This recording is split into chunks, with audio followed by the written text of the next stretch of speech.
I don't know if anybody follows me on my blog, which is www.ohio.com/beer. If you want to check it out, I try to cover the entire state of Ohio, and quite honestly, that is impossible at this point.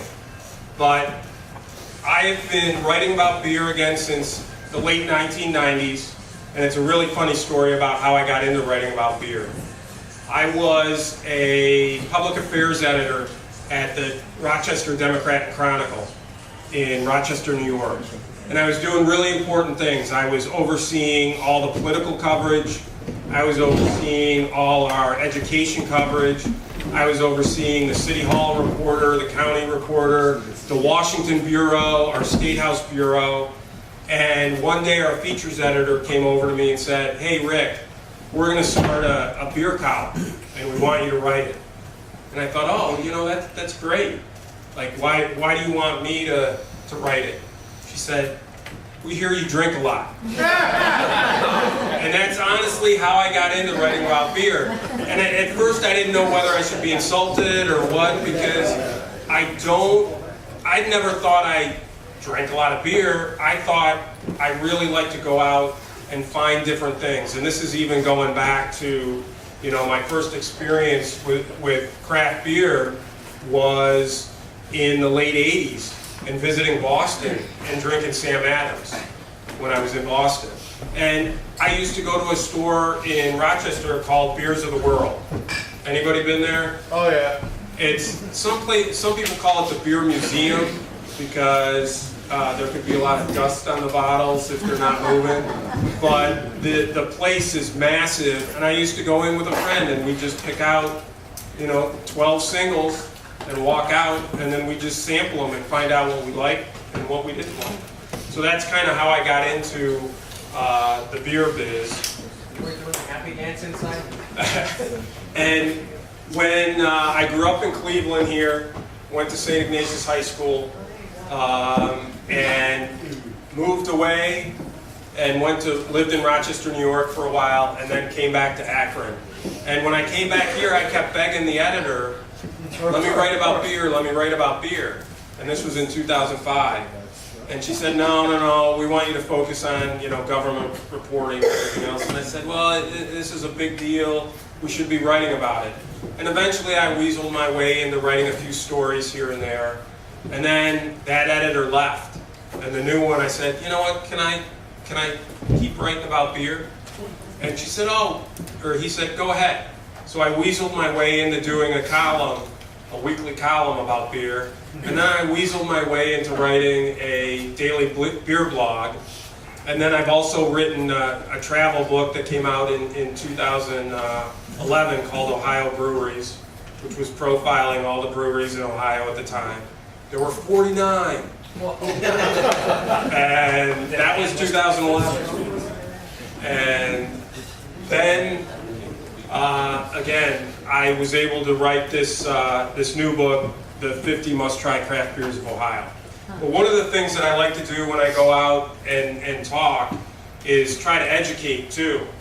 And this should be a very knowledgeable crowd when it comes to craft beer. So I brought along a quiz. And I'm going to hand it out, and hopefully I have enough of them here. And I want you guys to take the quiz along with me. We're going to go one by one with the questions, and I'll talk about them, and we'll give the answer. You can shout out the answers. I want it to be interactive. And honestly, I've been giving this talk for over a year, maybe a year and a half now, and no one has ever gotten all the answers right. I've always volunteered to buy a beer to anybody who gets them right. So I don't think I have enough money in my wallet if everybody gets it right. I do have a credit card. So now the only thing is, again, this is going to be on the honor system. So Wrong answer. So hopefully there's enough of them to go around, or if somebody wants to share. And again, I do this by the honor system. I did go to give a talk at a library I'm trying to think of which library, it might have been Middleburg Heights or somewhere else. And there was a crowd there that was interested in coming to see me talk because I'm an author, not because they knew anything about beer. And we got to the last question, and there was a woman who said she had gotten every single question right. And again, this is honor system, so everyone else got really quiet because they're like, there's no way she got every single question right. She knows nothing about beer. And they said, let her answer the last one first, and she got it wrong. Now, one of the reasons that I write about beer, and the newspapers allowed me to write about beer, is because it's an economic juggernaut in Ohio and across the country right now. So every 2 years, the Beer Institute and the National Beer Wholesalers Association analyzes the direct and indirect economic impact of beer throughout the country. So can you tell me what the economic activity generated in Ohio was? And this is total, direct and indirect, in the state.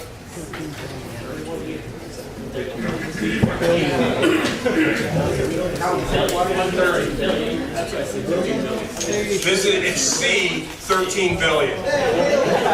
So why is it so much?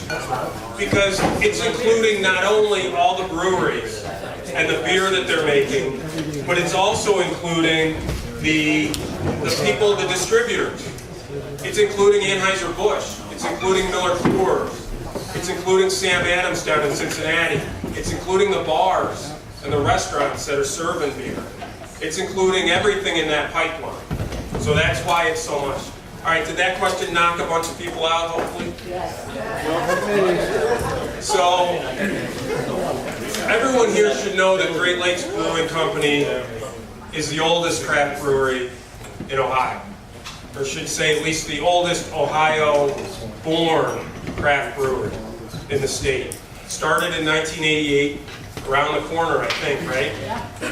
And so can you name the second oldest craft brewery in Ohio? Started only a couple months after Great Lakes, but nobody ever remembers the second.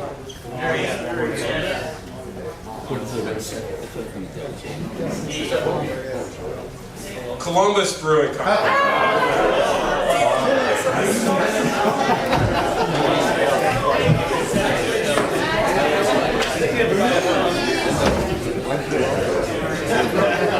Again, Columbus started only a couple of months after Great Lakes.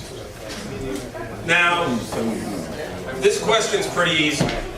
Again, I mentioned, like, at the beginning of 2012, there were 49 breweries, and that included the big national brewers and Sam Adams. So, how many breweries do you think there are today? It's D. And I just put that plus on there because I get tired of trying to keep up with what the actual number is. The last time I checked, and it was within the last 2 weeks, I believe we were at 297 in Ohio. In Ohio?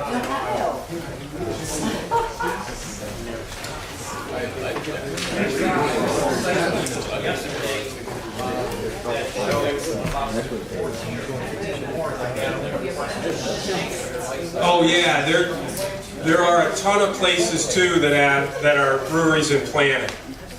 So we'll easily surpass 300 this year, and I wouldn't be surprised if we get to 350 in the next 2 years. Now, BrewDog, which opened a brewery in Canal Winchester, also opened a hotel attached to the brewery called the Doghouse.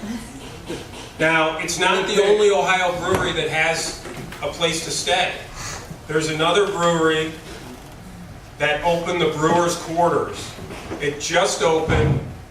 If you follow me, you might know where it is because I was the very first person to stay there last weekend. So, can you name which brewery has its own Airbnb where you can go and stay? They got a tap in the room, there's a loft, it's gorgeous, and it's only a few steps away from the brewery.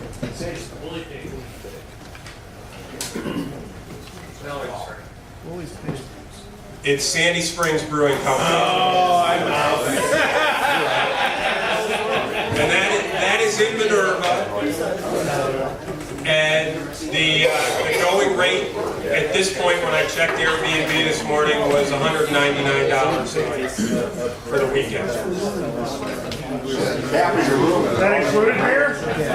The tap in the room is a special growler that they have filled, and because of the legalities with the Ohio Division of Liquor Control, you kind of have to buy the growler, they bring it up, set it up, and then you've got basically 64 ounces of beer there to drink. And then you can also bring all the crowlers and growlers and everything else you want to the room as well. Now, breweries are popping up all over Ohio, including a lot of small towns. Maria Stein has has a brewery. I travel a lot to go visit these breweries. I didn't even know there was a town called Hicksville in Ohio until I went and visited Two Bandits Brewing Company. And that's on the Indiana border in western Ohio. So, what's the most popular city in Ohio right now without its own brewery? Armond. Yeah, that's an easy question for this crowd around this area of Cleveland. I'm shocked that there's not a brewery in Parma. You're talking about 80,000 people, and this industry right now is really going toward neighborhood breweries and community breweries. And I don't care how many ethnic people they have in Parma and how much they just like European lagers. Somebody's going to put a brewery in over there that serves that beer, and it's going to go over really well. Now, in 2016, Ohio changed the amount of alcohol allowed in beer. The limit used to be 12%. What is it now?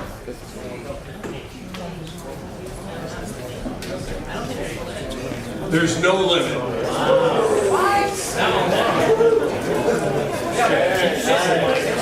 There were proposals to put the alcohol limit at 18% and 21%.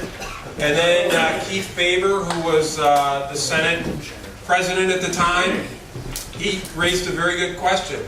If there's no limit on wine, no limit on liquor, why is there a limit on beer?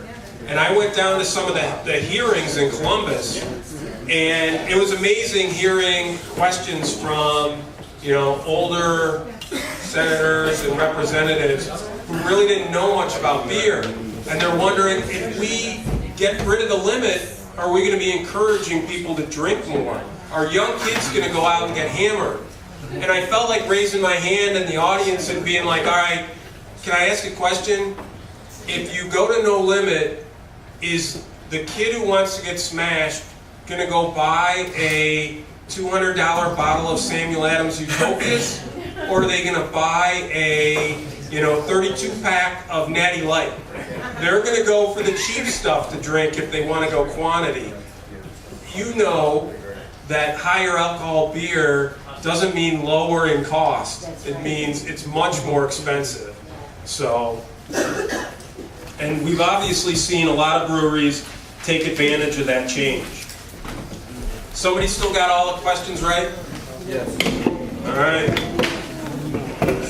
Now, this next one's a true or false question. Ohio is the only state that's home to an Anheuser-Busch, Miller Coors, and Samuel Adams brewery. True. It's true. Samuel Adams has a brewery in Cincinnati. Why else would you put the question on? That's my lot. And there are plenty of states that have both an Anheuser-Busch and a Miller Coors brewery, but they don't have a Samuel Adams brewery. The next question, a license to make wine in Ohio costs $76 a year. How much does it cost for a brewing license a year? $1,000. All you want to be professional brewers know the answer. Correct. It's $1,000. Now it used to be $3,900, $3,906, but they lowered the cost for craft breweries. What year did they lower the cost, you know? It was either 2012 or 13. Okay. It's been a little while now that they lowered the cost, because that was one of the things that helped launch kind of the brewery wave here in Ohio, because all of a sudden you saw a lot of nano breweries and a lot of guys, mom and pop breweries open up. Now, every year ratebeer.com puts out a list of the best breweries in the world, the top 100 brewers in the world. And Ohio's had 5 of them at one time in a single year, which I think is pretty good. This year, there's 2 of them. Can you name them?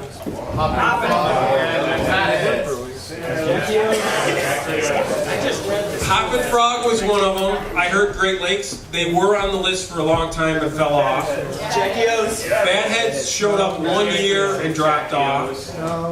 And Jackie O's is the other. It's Hop and Frog and Jackie O's. The other Ohio brewery that popped up for 1 year and disappeared was Thirsty Dog Brewing.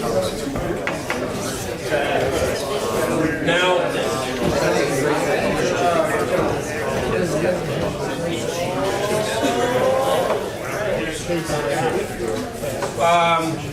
you probably know that brewers in this industry tend to move around quite a bit. Now, there's one brewer that has been at the same brewery since 1992. Longest serving, longest tenured brewer at any single brewery in Ohio. That's him if you know who it is. Can you name him? Angelo.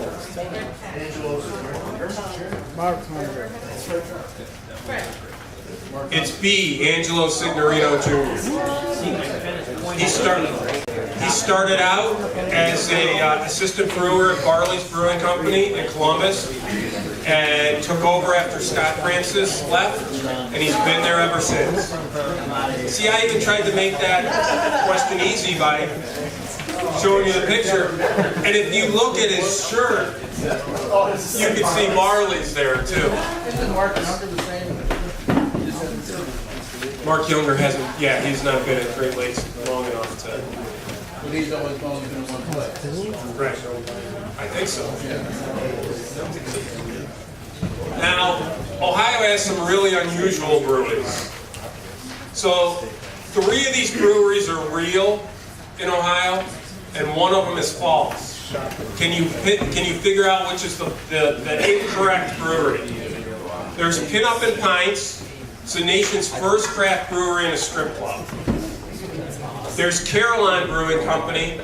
It's the nation's first non-profit brewery, and all they do is make beer like it was made in the 1850s. There's Biker Brew House, which was the nation's first brewery located inside a Harley-Davidson dealership. And there's Riverboat Brewery, the nation's first brewery aboard a boat that tours the Ohio River, which is not a real brewery.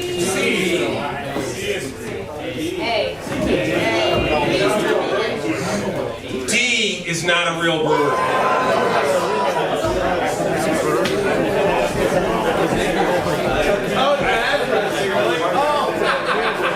Now, Pin Up and Pints is a strip club brewery.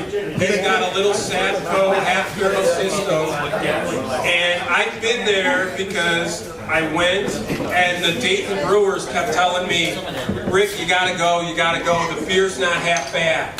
Now, what I heard is, if it's not half bad, it is half bad. And I went, and I can tell you, at least from my experience, it was all bad.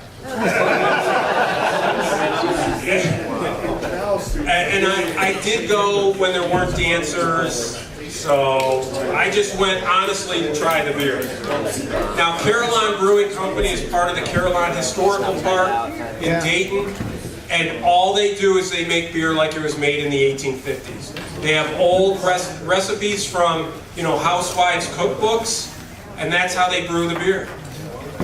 And then Biker Brew House is located in Austintown Township, outside of Youngstown, And yeah, they have their own brewery inside the Davidson dealership.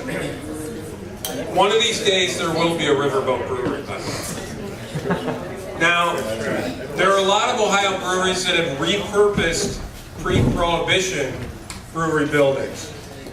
So can you name the brewery that's operating in the oldest brewery building in Ohio? It dates back to 1843.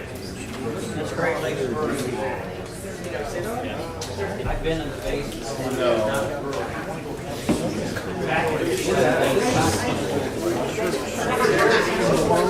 It's Portsmouth Brewing Company, D. And if you've ever been down there, it's a one room, almost building, very small, and the people there weren't very friendly to me, if you've ever been to Portsmouth. That's why they're the oldest. Yeah. Now, craft brewers have also repurposed a lot of other old buildings. You've got Old Firehouse Brewery inside an old firehouse. You've got Municipal Brew Works in an old municipal building. Can you name how many breweries right now are operating inside former churches here in Ohio? In Ohio. There are 4. There is in Bryan, Ohio, there's Father John's Brewing Company, that's in Northwest Ohio. You've got Noble Creature in Youngstown. You've got Taft's Brewing Company down in Cincinnati, and also Urban Artifact in Cincinnati. And this number's going to grow. I know there's one around here, Lakewood that's coming. And there's also, I'm trying to think of the other one, Moeller Brew Barn is renovating an old church in Troy. So I know at least 2 that are going to be coming. Everybody familiar with JFB, Worcester Brewery in Worcester? So can you tell me what JFB stands for? Just another fucking brewery. It's A. So it's a really funny story how that came to be. Paul Fryman, his brother and friend, were sitting around trying to figure out a name for their brewery. They had a beer. They didn't like any of the names they were throwing out. They had another beer. They didn't like any of the names they were throwing out. They had another beer. They didn't like any of the names. And then finally, after a couple more beers and some more names, the friend kind of blurted out, "It's just a effing brewery." And they were like, "That's the name." So the funny thing is, they decided to name it JFB Worcester Brewery, thinking that everyone would call it the Worcester Brewery. No one calls it the Worcester Brewery. Everyone calls it JFB. And Paul Fryman, the talented brewer there, is shocked at the number of parents who come in asking for kids' clothes. All right, so we are down to our last question. Anybody got all of them right? No. My streak continues. So I would think that this crowd also would know the answer to this next one. I mean, one of the big trends in Ohio right now are wineries opening breweries. And the very first one, the winery brewery, opened in the state in 2008. And can you name the brewery? And it's sort of a weird trick question because it's the original name of the brewery on the answer and not the current name of the brewery. It's Cellar Rats and Devaney Vineyard out in Madison.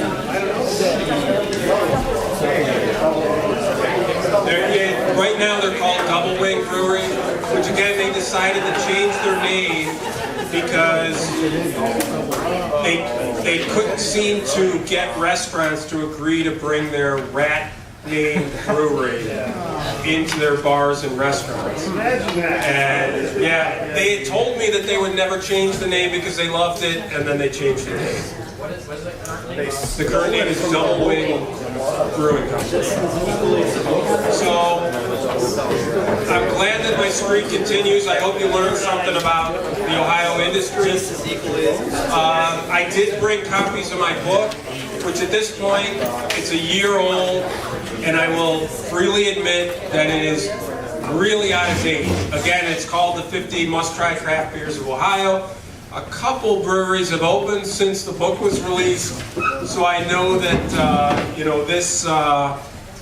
this book and the 50 beers would definitely change today, and I would have a different list, and that list would be different from your list as well. And that's kind of why I didn't say the 50 best beers of Ohio.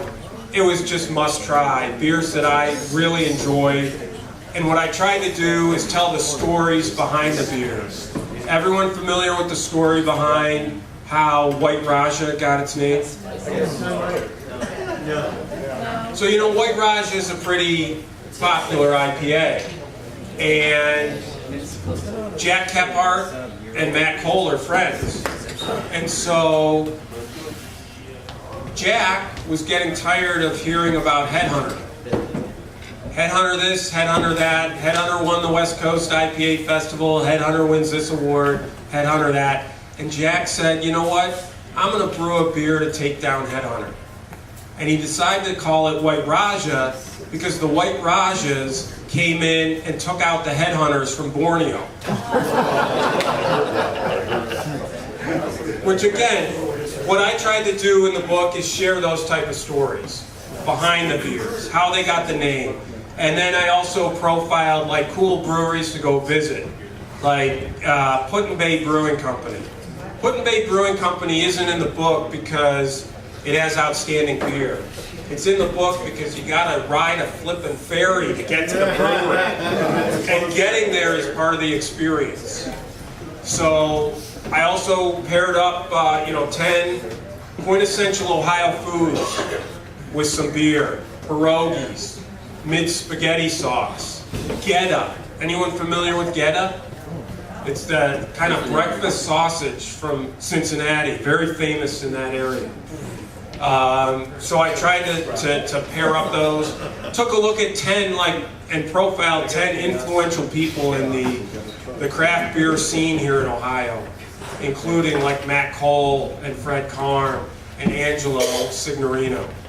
So again, if you want a copy of the book, I have some, and that's it. I'm happy to answer any questions that you have. I do travel around the state quite a bit. I do get a chance, and my goal is to try every single brewery in Ohio. I'm happy to report that a lot of the new ones I do enjoy, and there are some really good ones that are coming online now. There's also some really crappy ones, but as I was telling Greg earlier, you got to taste a few turds to be able to appreciate the really good stuff that's out there. Yeah. So. Did you make a list of the bad ones?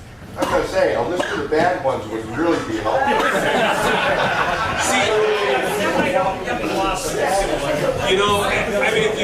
I see the camera on me.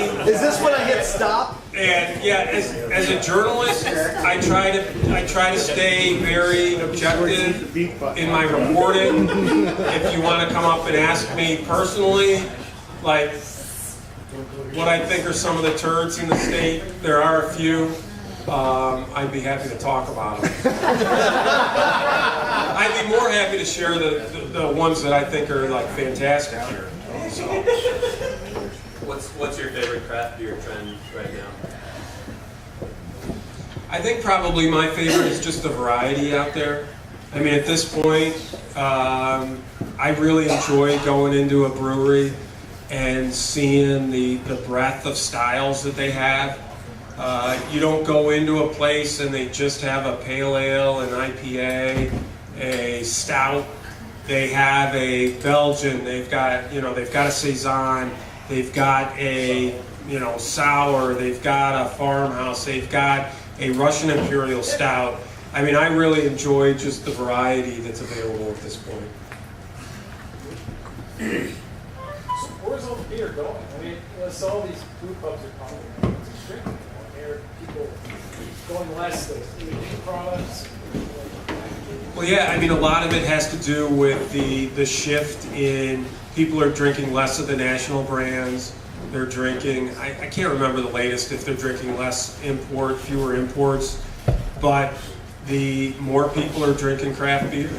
They're taking up, not that the overall share of beer within the alcohol market is growing, but craft is taking a bite out of kind of the national brands. Which is why Ambev is in this play, because they bought up White Town. Well, yeah, I mean, again, you look at the Anheuser-Busch for a long time tried to kind of copy craft. And everyone remember Bare Knuckles? Bare Knuckles was the Anheuser-Busch take on Guinness. And it was going to be the next Guinness, and it was going to take over everywhere. And, well, it didn't happen. I still think you can get Bare Knuckles down in Texas, and I think that's the only place you can buy it. And then, you know, do you remember, oh boy, what was it? Was it Bud American or Budweiser American or something? It was their take on Samuel Adams. Horrible. And then they also tried to take over like the imports with, anyone remember World Select in the green bottle? That was their take on Heineken. So for a while, Anheuser-Busch tried this like, well, we're going to copy them and we're just going to beat them at their own game. And I think when they realized, well, we can't beat them, so if we can't beat them, we buy them. And so they've been buying craft breweries. So. Does Garrettsville Brewing Company still exist, and are they brewing? Garrettsville Brewing is back in operation. It's called Garrett's Mill Brewing Company now. It's under new ownership with a couple out of Pennsylvania. And Nick Greco is the brewer there, and they're still kind of getting their feet wet and going through some of the first batches that he's brewed. But they are back open. They are, the restaurant there is kind of more high-end food and items there. So, but they're back open. Cool. Good question. So how many beers will you try when you're at a brewery? I mean, typically I'll try to taste everything that they offer. I tend to go with like my wife, and we'll split samplers. So again, I mean, I learned a long time ago, when you go in, the first thing you want to do is you want to grab the lightest beer. And you're obviously going to be able to taste any flaws that that brewery has, you know, taste in their Pilsner or their Blonde or whatever else they have, and then work your way up. But I try to taste as many things as I can. Now, the later it gets, and if I'm doing like 5 breweries in a day, I may not try to hit everything on that last brewery. So. How much is your monthly Uber bill? I travel with other people, and I do drive. I try to, you know, watch what I drink. And like I said, when I go to a brewery, it is rare that I'll actually order a pint of anything. I'm normally just doing flights. And again, I'm splitting the flights with other people. So.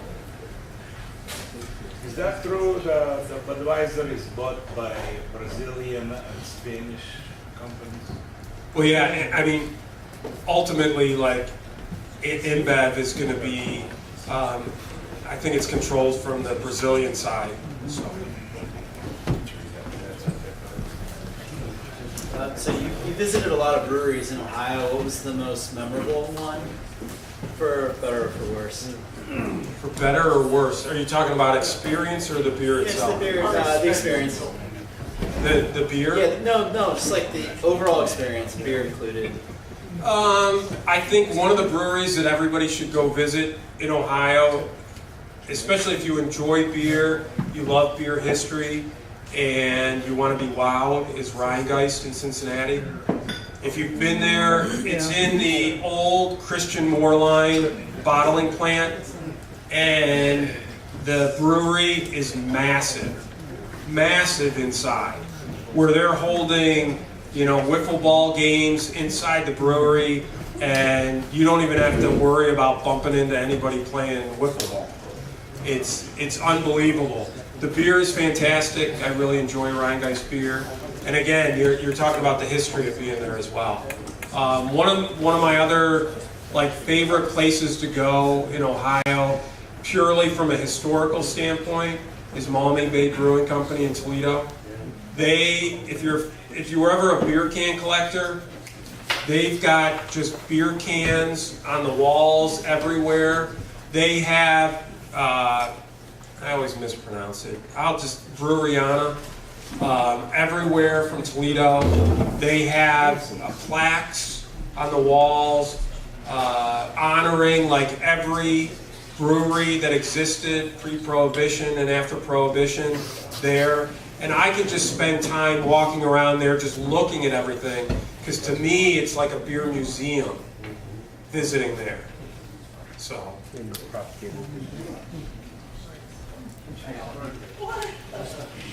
Anybody doing any, I know beer and barbecue and things like that, but have you had anybody that really stood out to you with how they're pairing their beer and food together? Because you focused on that for a while, no? Yeah, I included that in the book. I don't get too caught up on pairing beer, because quite honestly, I'm it all goes fine for me. You know what I mean? You could hand me any style with a hamburger, and I don't care. It's gonna taste fine. But that's just me personally. Yeah, I don't know if anybody's really taking charge of that outside of special beer dinners. Rock Mill, takes its food and beer seriously. The Belgian brewer out of Lancaster, Belgian style brewer. So. Yeah, I heard. I don't know if you were aware, but I heard that some of the big breweries were trying to buy up all the hops to punish smaller breweries. Have you heard any of that? Yeah, the question was have I heard about the larger breweries buying up hops to kind of freeze out the smaller craft breweries? I haven't heard that much here in Ohio. I know that complaint exists. I know that the breweries are worried about Anheuser-Busch and Miller Coors kind of trying to choke them from the distributor level. The pay-to-play exists at bars and restaurants, no matter what anybody says. But I know that probably exists, but I haven't really explored that issue. What would you say is your favorite, just beer bar, not brewery, but a bar focused on beer? If you explore. Yeah, his favorite beer bar. You can't, for my money, you can't really beat the Winking Lizard for the variety that they have and that they offer, and they do go through their beer, so there was I won't name the place, but I know there was a place down in Akron that had a lot of taps, and it may had 69 of them, and I had been in there where I know that beer wasn't moving through the lines, and there would be some special, and I know it was because that beer is old, and they were just trying to get rid of it. So as I travel around, again, hands down, one of the best places is the Winking Lizard. And John Lane there at who does the beer buying and everything for that chain, that kind of family-run chain, he takes beer seriously. So.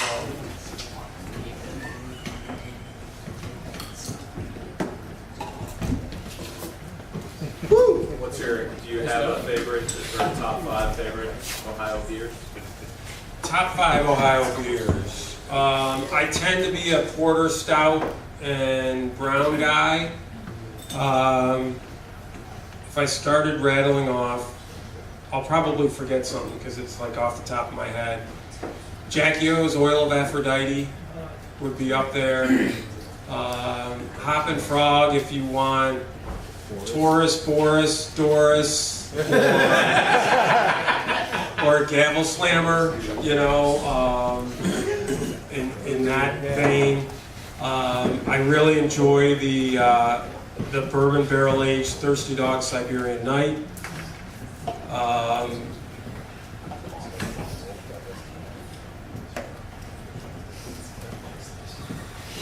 Columbus Bodie. Oh, yeah.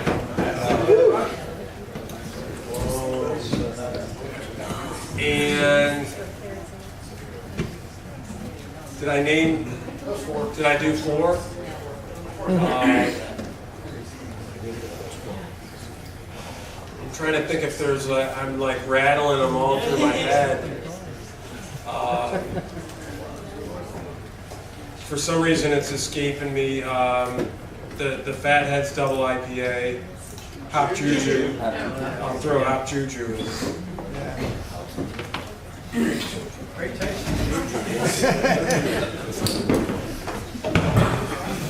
You get paid for this? You get paid to do this? Great job. Yeah, I mean, I do a lot of it on my free time. Okay. I try to get reimbursed for some of it. It doesn't always work. You get caught? You get caught much? I'm somebody who, there are a lot of people who try to do what I do, that try to get free beer out of places. I never accept like free beer. If it's foisted on me, I end up taking it, and then what I'll do is I'll go back to the newsroom and we have a charity, and I'll hand over money to give to the charity for the beer that I received.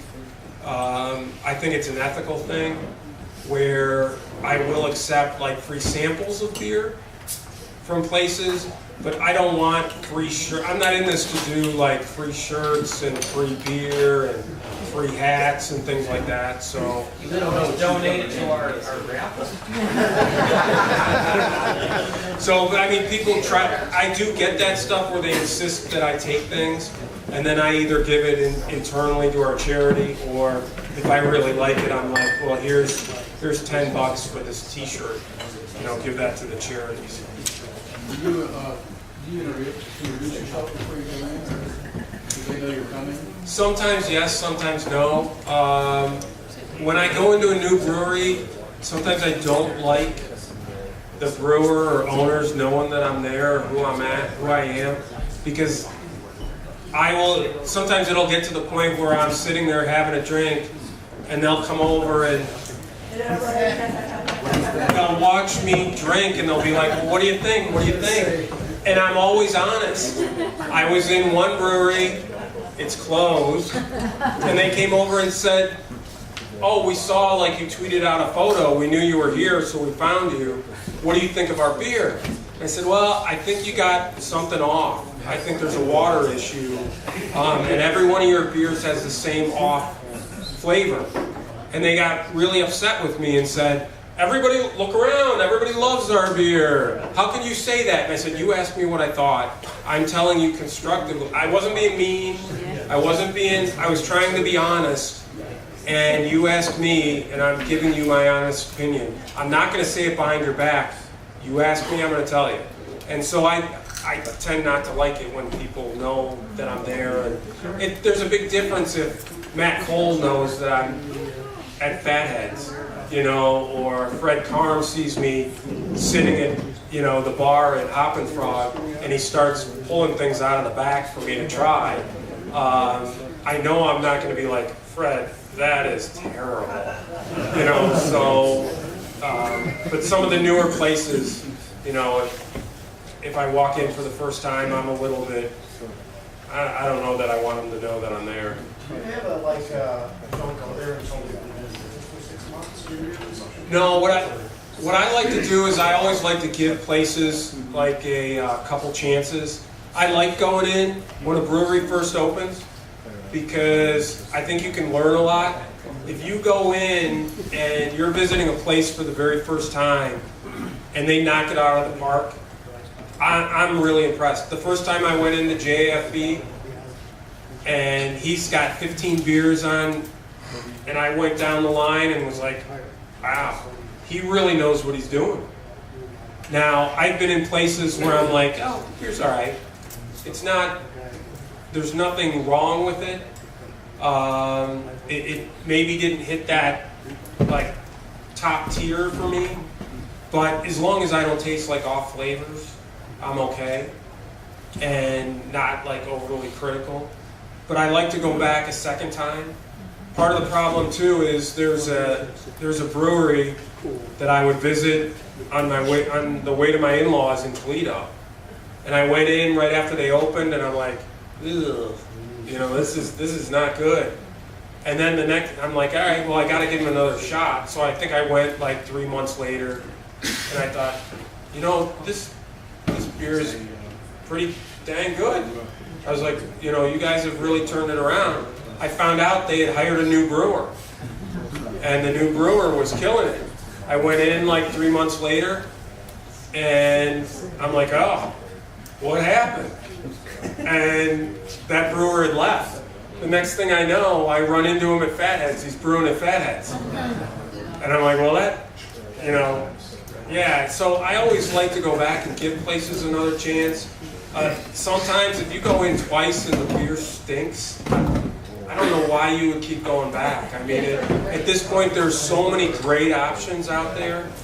So, But just to understand the timeline, did you learn that there was a new brewer and then tried beer?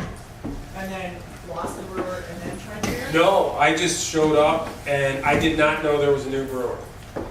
And I was very impressed with the beer. Then I thought that brewer was still there, and I went back again, and I was disappointed in the beer, and then learned that he had left. And I was sharing that story with Matt Cole at the Middleburg Heights Brewery. And I was like, yeah, man, I went to this place, and I was like, oh, beer, and he's like, oh. I said, I heard that brewer left. He goes, oh, you mean him? How you doing? He goes around these places and tries the beers and he gets the brewers that So, knock it out of the park. yeah, so, I mean, a brewer can make a huge difference, too. Besides the water and everything else. Is there any beer style that you're not fond of particular? Beer or something like that? That I'm not fond of? Yeah, that you're not fond of. Well, I'm not fond of sours. I got a really bad acid reflux issue, like really bad medical type condition. So I don't do sours at all, which is good because I'm not a huge fan of sours. I can appreciate them. I just tend not to drink them. I'm also, I don't know, I go hot and cold on Belgian styles.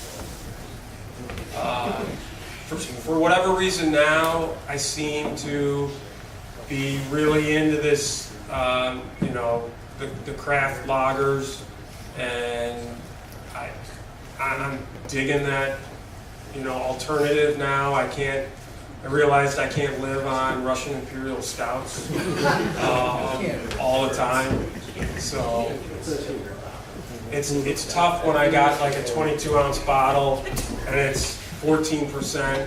I'm like, all right, it's just, my wife's gonna have that much of it, and how do I want to wake up tomorrow? So, How old are the kids? my son's 7. That's a problem. He'll sleep well. Not big enough.